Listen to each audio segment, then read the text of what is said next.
Hello everyone. आज day 13 है। 90 days DevOps channel का, जैसे आपको मालूम है, चैलेंज किया है करके। और welcome to my YouTube channel DevOps with Krishna, जहाँ पे हम सीखेंगे कि डेवऑप्स के बेसिक्स और हम कैसे भी करके एक जूनियर या फिर मिड लेवल डेवऑप्स इंजीनियर करें। और बेसिकली हमारा मोटिवेशन ये है कि हम जॉब में लैंड कर सकें। तो ये हमारा गोल है। अगर कोई भी 1, 2, 4 कितने भी इंसान, अगर अगर एक भी इंसान अगर मेरे यूट्यूब यूट्यूब चैनल को फॉलो कर रहा है और वो उसको जॉब मिल जाती है, आई विल बी हैप्पी। सो इसका लाइक जो मेरे को यूट्यूब ने दिया है, सो मैंने भी कहीं से कोर्सेज वगैरह नहीं किया है। ये हाँ, ये भी समझाना है। आप ना कुछ भी कर रहे हो, आप कुछ भी डेवलपिंग सीख रहे हो या डेवऑप्स सीख रहे हो या फिर कुछ नया क्रिएटिव, कुछ टेक्नोलॉजी रिलेटेड या फिर कुछ एजुकेशन रिलेटेड आप कुछ सीख रहे हो, तो डोंट इन्वेस्ट 1 रुपी कहीं पर भी। डोंट इन्वेस्ट, कहीं पर भी आपको 1 रुपए भी देने की ज़रूरत नहीं है। इतना रिसोर्सेज़ आपके इंटरनेट में ही है। आप अगर सर्च करो, आप इनसे एआई से पूछो, वो आपको पढ़ा देगा।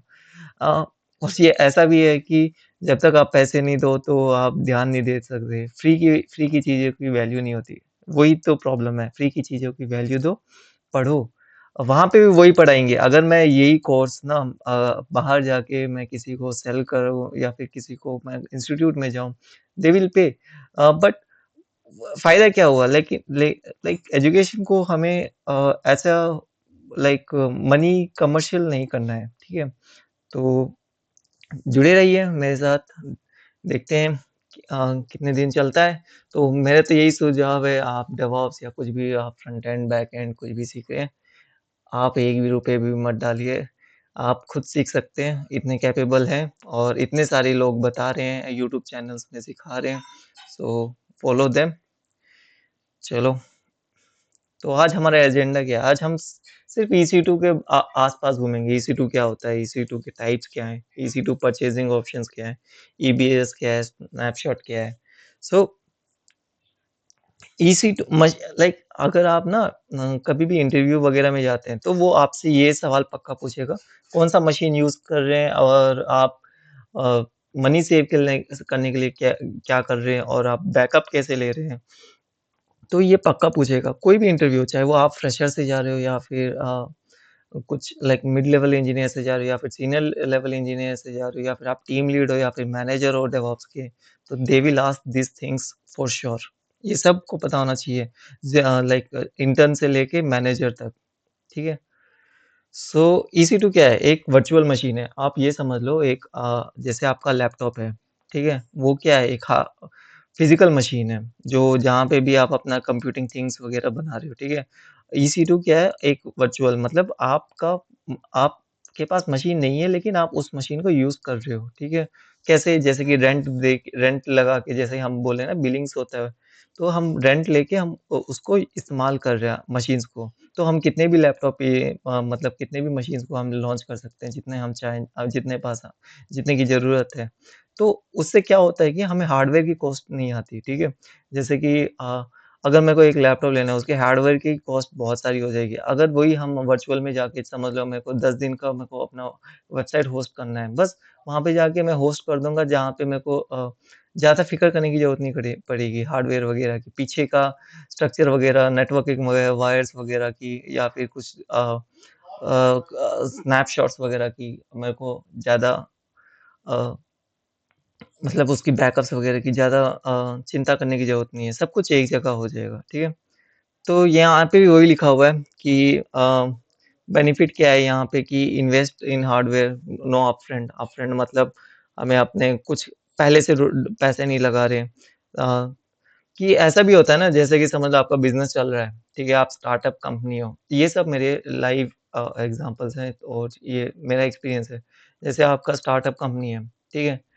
और आपने मशीन्स वगैरह खरीद लिए हैं, आपने सर्वर, राउटर्स, नेटवर्क सब खरीद लिया, आपने हार्डवेयर लगा लिया, टेबल्स-टूबल्स लगा दिए और आपने एक वो स्टार्टअप खड़ा कर दिया। फिर आपको पता चला, अरे! ये स्टार्टअप तो लॉस जा रहा है और अब आपको अब उनको मशीन्स को बेच भी नहीं सकते। जो आपके पास जो लैपटॉप्स हैं ये सब राउटर नेटवर्किंग वगैरह, उसको आप बेच भी नहीं सकते। तो इससे क्या होता है, उसी का मतलब अपफ्रंट होता है, हार्डवेयर अपफ्रंट। तो आपको ये चंद सब चीज़ें की करने की ज़रूरत नहीं है। जितना आप इस्तेमाल कर रहे हो, क्लाउड का यही बेनिफिट है, जितना आप इस्तेमाल कर रहे हो उतना ही पे करो, ठीक है? अगर चला तो चला, नहीं चला तो आपको बस उतना ही पे किया है जितना आपने वो नहीं आपको कोई झंझट नहीं है हार्डवेयर का। तो नेक्स्ट है हम EC2 क्यों चाहिए, ठीक है? सो जैसे हमारे इलास्टिसिटी है फर्स्ट, ठीक है? जैसे आपका हार्ड लाइक फिजिकल लैपटॉप है, ठीक है? अ, अगर आपको ऐसे ही 2 मशीन चाहिए, जैसे मैंने कल वेब सर्वर किया, हाँ, हमें हमारा बहुत अच्छा वेब सर्वर है, नेटफ्लिक्स है हमारा, ठीक है? तो मेरे को वहाँ पे 1 नहीं 3-4 चाहिए होंगे, 5-6 चाहिए होंगे। तो मैं अपना ये फिजिकल हार्डवेयर को मतलब फिजिकल लैपटॉप को बढ़ा नहीं सकता ना, बट वहाँ पे मैं बढ़ा सकता हूँ। वहाँ पे मैं 5 लिखूँगा तो 5 बन जाएँगे, सेम डिट्टो डुप्लीकेट। तो हमारे इलास्टिसिटी होता है मतलब आप कितना भी कम-ज़्यादा कर सकते हो उसको। आपका डिमांड के मुताबिक आपका कम डिमांड है तो वो आप मशीन लॉन्च करो, आपकी ज़्यादा डिमांड है तो ज़्यादा मशीन लॉन्च करो। आपका ये भी ऐसा ही काम करता है जैसे कि कभी मैच आता है, मैच जियो हॉटस्टार वगैरह में या फिर कोई भी ऐप वगैरह में आता है, तो आप देखो जैसे ही अगर कोई अ, अच्छा प्लेयर आता है, जैसे कोई धोनी वगैरह आता है, तो अचानक से उसके बढ़ जाते हैं, तो उसके पीछे एक लॉजिक वगैरह डेवऑप्स इंजीनियरिंग काम कर रहा होता है, उसके पीछे लैम्बडा लगा के, तो वो मशीन्स को बढ़ा देता है ताकि लैग ना हो। कभी-कभी लैग होता है, देखा? तो वो यही फेलियर्स होते हैं कि मशीन्स नहीं है, सपोर्ट नहीं कर रहा नेटवर्किंग में मतलब ट्रैफिक ज़्यादा है और मशीन्स में लोड ज़्यादा हो रहा है, तो वही रीज़न्स हैं। जब हमारे मतलब वेबसाइट्स वगैरह नहीं खुलते हैं, आपका इंटरनेट वगैरह सही रहता है लेकिन वेबसाइट नहीं खुल रहा तो उसके पीछे जो मशीन लगा हुआ है तो it's not able to handle the traffic या फिर उसने कम रिसोर्स का वो बनाया होगा, कम मशीन का। तो हम कंट्रोल भी कैसे कर सकते हैं लाइक हम एडमिनिस्ट्रेशन भी लाइक रूट यूज़र जैसे हम अपने लैपटॉप को करते हैं हम एक यूज़र बनाते हैं फिर गेस्ट यूज़र बनाते हैं। जैसे हम पहले करते थे कि गेस्ट यूज़र वगैरह के लिए भी जो जब बच्चे वगैरह स्कूल में यूज़ करते थे, एक रूट यूज़र रहता था, एक गेस्ट यूज़र रहता था। तो हम यहाँ पे भी वैसे ही करते हैं और कंपनी में भी हम रूट यूज़र कोई नहीं रहता, सब हम लाइक दूसरे यूज़र से ही एक्सेस करते हैं। तो इसमें फ्लेक्सिबिलिटी भी है, जैसे सीपीयू, मेमोरी, स्टोरेज, नेटवर्किंग, ये सब हम फ्लेक्सिबल भी है। जैसे हम हमें आज हमें हमारा समझ लो आपने एक आपका लैपटॉप है, ठीक है? वो 8 जीबी सीपीयू है और उसका लाइक ये सब 1 टीबी है, मेमोरी वगैरह और आपका ग्राफिक्स कार्ड भी कुछ 1 जीबी, 2 जीबी है, ठीक है? तो अ, लेकिन आपका फ्यूचर में बढ़ गया है, डिमांड बढ़ गया है, तो आप ये हार्डवेयर को नहीं बना सकते हैं, बट वर्चुअल मशीन में आप इंस्टेंस टाइप को वही मशीन को अपग्रेड कर सकते हो। आपका कि अगर ज़्यादा सीपीयू चाहिए, ज़्यादा सीपीयू लोड हो रहा है, तो आप सीपीयूज़ बढ़ा सकते हो, आप इंस्टेंस टाइप्स को बढ़ा सकते हो, मेमोरी को भी बढ़ा सकते हो और स्टोरेज को भी आप बढ़ा सकते हो। आप ऐसा समझ लो वर्चुअल मशीन है जो असेंबल्ड है और असेंबल्ड में भी आप एक-एक चीज़ को बढ़ा सकते हो, ठीक है? और सिक्योरिटी भी हम दे सकते हैं कि जैसे आईएम रोल्स वगैरह मतलब कौन उसको एक्सेस कर सकता है, कौन उसको जैसे आपका एक इम्पोर्टेंट एप्लीकेशन कहीं चल रहा है, आप नहीं चाहते कि कोई भी उसको जाके एक्सेस करे, तो आप वहाँ पे अपना आईएम वगैरह एक्सेस लाइक सिक्योरिटी भी डाल सकते हो और वीपीसी में भी डाल सकते हो। बस आपके वेब सर्वर्स आपको पब्लिक के लिए एक्सेसिबल होने चाहिए और डाटा वगैरह जितना भी पीछे डाटा चल रहा है, वो सब किसी को एक्सेस नहीं होना चाहिए। तो इसलिए हम EC2 यूज़ करते हैं। तो इंस्टेंस टाइप क्यों मैटर करता है? जैसे कि मैंने आपको दिखा रखा था कि आप मैं जब भी मशीन लॉन्च करता हूँ तो बोलता हूँ कि माइक्रो लो हाँ, ठीक है? तो अगर आप समझ लो क्योंकि हम टेस्टिंग वगैरह ही कर रहे हैं, ठीक है? तो अगर मैं बड़ा टाइप मशीन ले लेता हूँ, ठीक है? ऐसे ही समझ लो जैसे कि 8 जीबी का लैपटॉप आ जाता है 50-60 हज़ार में और फिर उसके जो आगे वाले वेरिएंट्स होते हैं 16 जीबी, 32 जीबी कोई भी या फिर i5, i7, i12 अगर वो सब i11 वो सब आ रहे हैं, तो आपको पैसे ज़्यादा बढ़ते हैं ना, तो इसमें भी ऐसा ही है। जितना आप मशीन क बड़ा वाला मशीन लोगे, आपको उतने ही पैसे देने पड़ेंगे पर आवर। जितना आप यूज़ करोगे ना, ईसीटी में ये है, जब आप स्टॉप कर देते हो, उसका चार्जेस नहीं है। जैसे ही आप उसको स्टार्ट करते हो ना, तो उसके चार्जेस लग जाते हैं, पर आवर के हिसाब से चार्जेस लग जाते हैं। तो आप एक एडब्ल्यूएस डेवऑप्स है, आप समझ लो मैनेजर को इतनी नॉलेज नहीं है कि किस मशीन में डालना है, किस नहीं। तो आपको पता करना पड़ेगा कि फर्स्ट आप डेवलपर से पूछो। ये सब मैं आपको रियल टाइम सिनेरियो बता रहा हूँ। डेवलपर से पूछो कि समझ लो उसका पाइथन वाले लाइक कुछ एआई मॉडल यूज़ कर रहा है, तो उसको हाई मेमोरी यूज़ चाहिए होगा और सीपीयू भी हाई। तो उसको पूछो कि कौन-सा एप्लीकेशन कितना उसका खुद के लैपटॉप में कितना यूज़ कर रहा है वो। तो वो बता देगा कि इतना यूज़ कर रहा है, तो उसी टाइप से आप इन EC2 इंस्टेंस टाइप्स को चूज़ करो ताकि एप्लीकेशन भी सही चले, कॉस्ट भी सही चले। कॉस्ट भी डेवऑप्स का ही रोल है। अगर कॉस्ट में भी अगर आप करते हो और इंटरव्यू में भी अगर आप कॉस्ट रिलेटेड थिंग्स आप बताते हो कि हमारे कंपनी में एज़ अ फ्रेशर वगैरह में भी अगर आप बताते हो कि हम कैसे रिडक्शन कर सकते हैं, तो you will get a plus point, plus 10, plus 20 मिलेगा। आप दूसरे बच्चों से आगे हो रहोगे, ठीक है? तो हम आगे बढ़ते हैं एएमआईज़ पढ़ते हैं, ठीक है? तो एएमआई कुछ नहीं है। जैसे कि हम वहाँ पे आपने देखा होगा हम एएमआई जब हमने अभी भी दिखा दूँगा मैं, तो हम वहाँ पे अमेज़न मशीन इमेजेस सेलेक्ट करने के लिए बोलता है, ठीक है? तो कुछ नहीं है ऑपरेटिंग सिस्टम वगैरह है, तो वहाँ पे जहाँ पे हमारे सारे सॉफ्टवेयर्स वगैरह होते हैं, तो उसे एएमआई कहते हैं, ठीक है? हम खुद के जैसे हमने कल माई सर्वर किया ना, उसका भी हम एक एएमआई बना सकते हैं। समझ लो आपने कुछ इंस्टॉल कर रखे हैं, आपने सॉफ्टवेयर वगैरह या फिर कुछ उसको ऐसा बना रखा है कि आपके सर्विस चल सकें, तो नेक्स्ट टाइम बनाने में आपको लाइक मेहनत लगती है। तो आप वो उसे उस मशीन का उस सर्वर का ईएमआई ले सकते हो, ठीक है? तो अ, और ईएमआई हम ना 3-4 जगह से भी ले सकते हैं, ठीक है? जैसे कि एडब्ल्यूएस मार्केटप्लेस है, ये भी दिखाऊँगा मैं जहाँ पे थर्ड पार्टीज़ के सॉफ्टवेयर्स मिलते हैं। जैसे कि आपको रेडी कुछ रेडी कुछ वो चाहिए जैसे कि कुछ आपका रिक्वायरमेंट आ गया है, मेरे को एक डेटाबेस चाहिए, कुछ स्पेसिफिक डेटाबेस चाहिए या फिर कुछ स्पेसिफिक डाटाडॉग एक सॉफ्टवेयर चलना चाहिए उसमें, तो उसमें प्री इंस्टॉल मार्केट प्लेस में आपको प्री इंस्टॉल सॉफ्टवेयर्स मिल जाएँगे। जैसे नहीं होता जैसे आप नया लैपटॉप खरीदते हो, तो उसमें वही दुकानदारी आपको सारी मशीन मतलब ये सब डाल के देता है ऑफ़िस, पावर पॉइंट, ये गेम्स वगैरह। तो वैसे ही मार्केट प्लेस है, वहाँ पे आपको आपको कुछ सॉफ्टवेयर की चाहिए जो पहले से ही इंस्टॉल करके दे हो, तो आप मार्केट प्लेस जा सकते हो। कम्युनिटी ईएमआईज़ में भी वहाँ पे भी आपको मिल जाएँगे और माई ईएमआईज़ मतलब जहाँ पे आप अपने अपने खुद के सर्वर्स के आपने मतलब ईएमआईज़ ले रखे होंगे, तो वहाँ पे आपको दिख जाएँगे, ठीक है? मैं दिखाऊँगा आपको। तो इंस्टेंस हम टाइप्स के बारे में अभी समझेंगे, ठीक है? जैसे कि मैंने बोला था कि किसी हर हर चीज़ों की रिक्वायरमेंट अलग-अलग होती है, ठीक है? किसी को बैलेंस चाहिए होता है कि मेरा लैपटॉप सब कुछ ग्राफ़िक्स वाइज़ और परफ़ॉर्मेंस वाइज़, स्पीड वाइज़ और स्टोरेज वाइज़ सब कुछ सही रहे, ठीक है? कुछ लोगों को क्या चाहिए होता है, चलो कोई बात नहीं ग्राफ़िक्स वग़ैरह कोई बात नहीं, हमें तो बस कंप्यूट होना चाहिए, जल्दी फ़ास्ट-फ़ास्ट हो जाना चाहिए। और कुछ होता है कि मेमोरी ऑप्टाइज़ कि मेरा बहुत बड़ा एप्लीकेशन है, सीपीयू वग़ैरह तो कोई बात नहीं बट लेकिन मेमोरी इसमें ज़्यादा होनी चाहिए, जैसे कि एआई मॉडल्स वग़ैरह होते हैं ना, उसकी मेमोरी ज़्यादा चाहिए होती है। और कुछ होते हैं स्टोरेज ऑप्टिमाइज़ होते हैं। स्टोरेज ऑप्टिमाइज़ जैसे कि आपका कुछ डाटाबेस वग़ैरह है कोई कंपनी किसी डाटाबेस में काम करती है, सो आपको स्टोरेज ज़्यादा चाहिए क्योंकि हर बार बढ़ता रहता है, कोई भी एंट्री डालेगा तो बढ़ता रहेगा।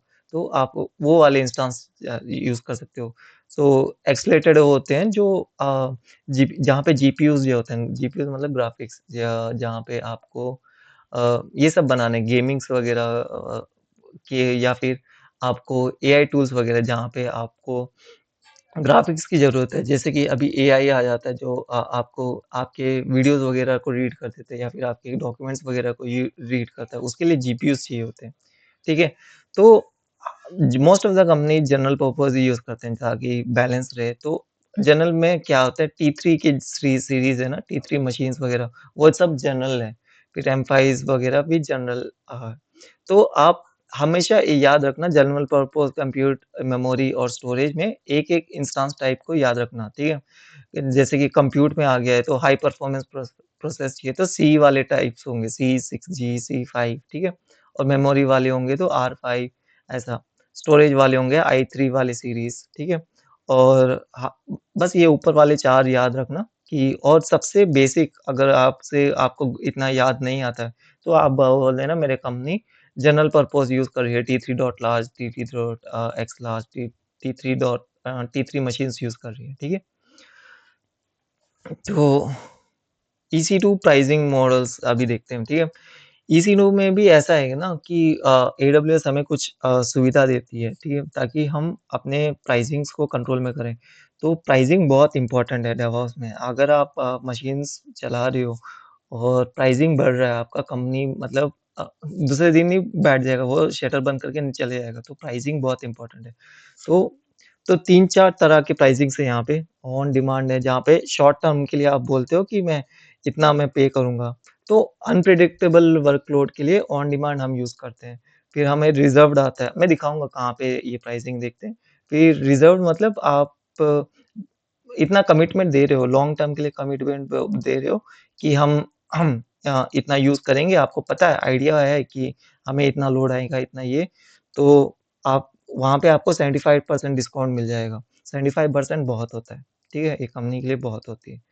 अ तो फिर स्पॉट इंस्टेंस आता है। स्पॉट इंस्टेंस क्या होता है? जैसे कि आपके कुछ एनवायरनमेंट होते हैं, जैसे कि डेवलपमेंट एनवायरनमेंट या टेस्टिंग एनवायरनमेंट, जहाँ पे आपको मशीन्स होनी चाहिए, बट इतना भी नहीं, चलो मतलब 1 घंटे या फिर 5-10 मिनट के लिए अगर डाउन हो भी गया तो हो गया। ठीक है? स्पॉट इंस्टेंस क्या होते हैं कि फ्लेक्सिबल रहते हैं। वो क्या होते हैं? जैसे कि AWS के पास समझ लो 100 या 200 वर्चुअल मशीन्स हैं, ठीक है? सबने 200 मशीन्स नहीं खरीदे होंगे ना, समझ लो बस 50 मशीन ही खरीदे हुए हैं, बाकी सब 150 मशीन ऐसी खाली है उसके पास। तो वो क्या करता है ना, स्पॉट इंस्टेंस के अंदर डाल देता है।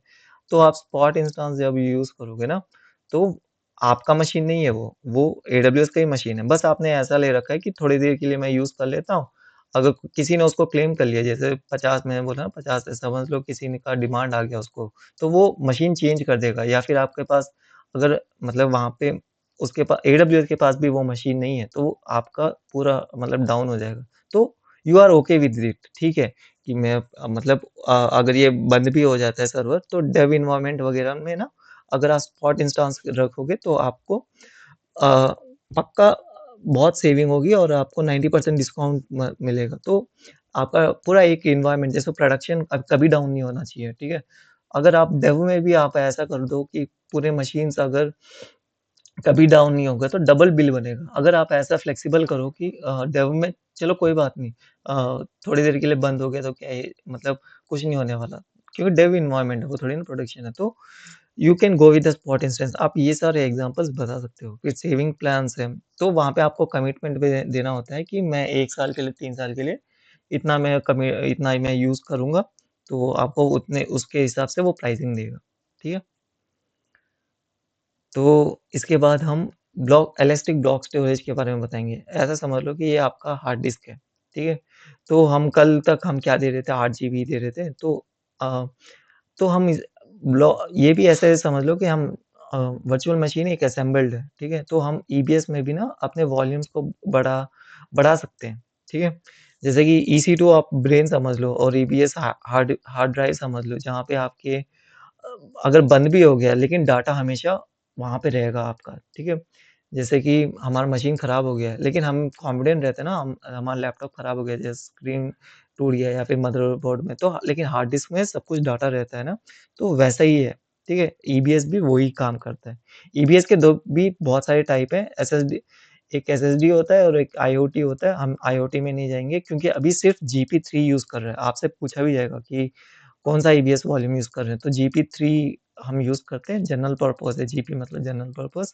तो ये हर जगह यही यूज़ हो रहा है अभी, फ़िलहाल इतना याद रख लो, तो अभी दिखा भी दूँगा, तो जीपी 3 ही यूज़ करते हैं। तो स्नैपशॉट है, स्नैपशॉट कुछ नहीं है, स्नैपशॉट आप वॉल्यूम का बैकअप ले रहे हो, तो पॉइंट इन टाइम बैकअप लिखा हुआ है यहाँ पे।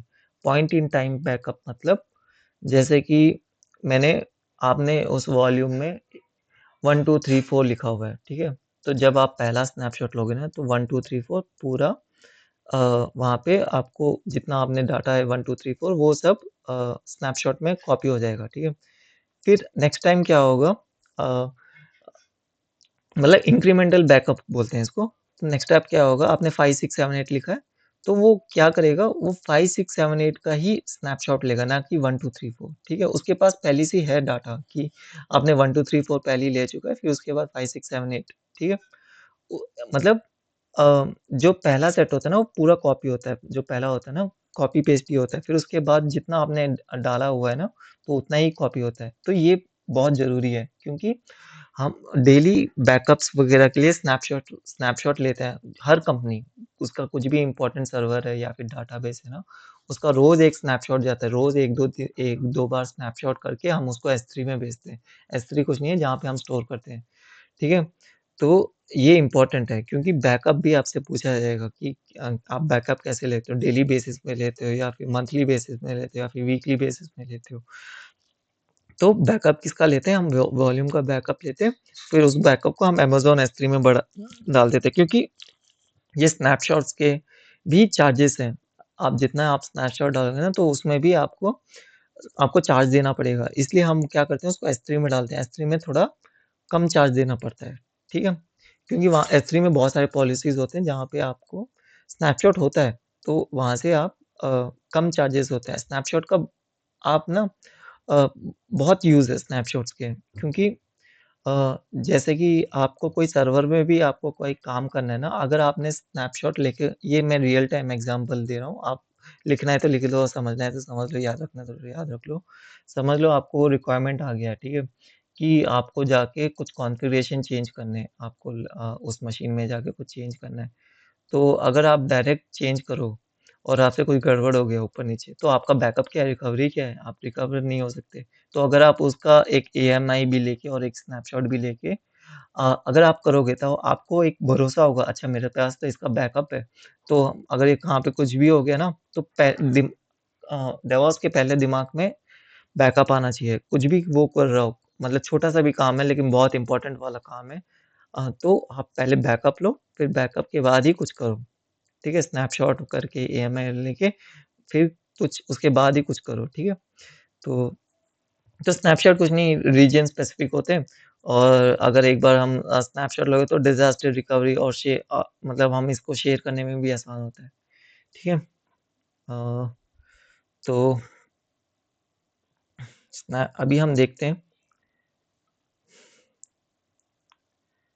हाँ, तो ये हमारा वेब सर्वर है, ठीक है? तो मैं बोल रहा था कि कुछ हम जब लॉन्च इंस्टेंस में जाते हैं, जो मैंने पहले 2 दूसरे या तीसरे में बताया था, तो पहले एएमआई पूछता है वो, अमेज़न मशीन इमेज, ठीक है? अमेज़न इमेज मशीन इमेज ये सब इमेजेस हैं, उबंटू ये सब, ठीक है? तो अगर हमें और हम ब्राउज़ फ्रॉम मोर एएमआईज़ करें, तो यहाँ पे आपको दिख जाएगा माय एएमआईज़, हमने अभी तक कुछ एएमआई नहीं लिया तो 0 है। तो एडब्ल्यूएस मार्केट एएमआईज़ अगर आप अ, और कम्युनिटी एएमआईज़ जैसे कि कोई कम्युनिटी आपको, जैसे कि मैंने बोला था ना कि कुछ स्पेसिफिक सॉफ्टवेयर वगैरह चाहिए, तो यहाँ पे आपको मिल जाएँगे। देखो मार्केट प्लेस में इतने सारे फोर्टिनेट का है, पोटोला है और सुस है, और देखते हैं डाटाडॉग का आता है ये,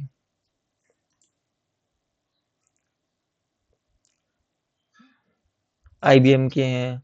तो ये सब ना खुद के मतलब वो है, मतलब पहले से आपको सॉफ्टवेयर डाल के देगा वो, ठीक है? तो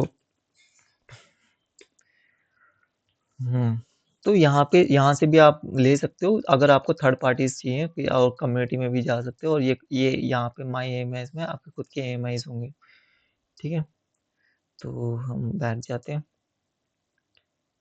फिर हम लॉन्च इंस्टेंस में दोबारा जाते हैं। तो मैं बात कर रहा था ना कि हम मशीन टाइप्स को कैसे यूज़ करते हैं। तो यहाँ पे आपको जैसे कि अभी हम बोलते हैं माइक्रोवेव, तो माइक्रो में ना सबसे मतलब कम लगता है। तो यहाँ पे आपको दिख जाता है, 1 सीपीयू 1 जीबी मेमोरी दे रहा है, ठीक है? और ये सब टी सीरीज़ हैं। तो हमेशा ना ऐसा होता है, T2 डॉट नानो सबसे कम, फिर माइक्रो, फिर स्मॉल, फिर मीडियम, फिर लार्ज, फिर एक्स लार्ज, टी सीरीज़ में, फिर 2 एक्स लार्ज, फिर 3 सीरीज़ आ गया, T2 के बाद T3 आ गया। अभी सब T3 यूज़ करते हैं। फिर माइक्रो, इसमें भी माइक्रो, फिर सी सीरीज़ है। जैसे कि मैंने बोला था, सी सीरीज़ का क्या कंप्यूट सीरीज़ है ये सब। ठीक है? और यहाँ पे भी आपको दिख जाता है कि 2 सीपीयू, 2 जीबी, यहाँ पे देखो 5 ये अगर मैंने ऑन कर दिया ना तो कल मेरा इतना बिल आएगा कि मैं अकाउंट को बंद कर दूँगा। तो ये सब सीरीज़ हैं, ठीक है? जो आपका कंपनी आपको बोलती है या फिर आप खुद अपने एक्सप्लोर करके बता लाइक आपको जैसा आपको इंस्टेंस चाहिए या मशीन चाहिए रिक्वायरमेंट के तो आप वैसा इंस्टेंस को आप यूज़ कर सकते हो।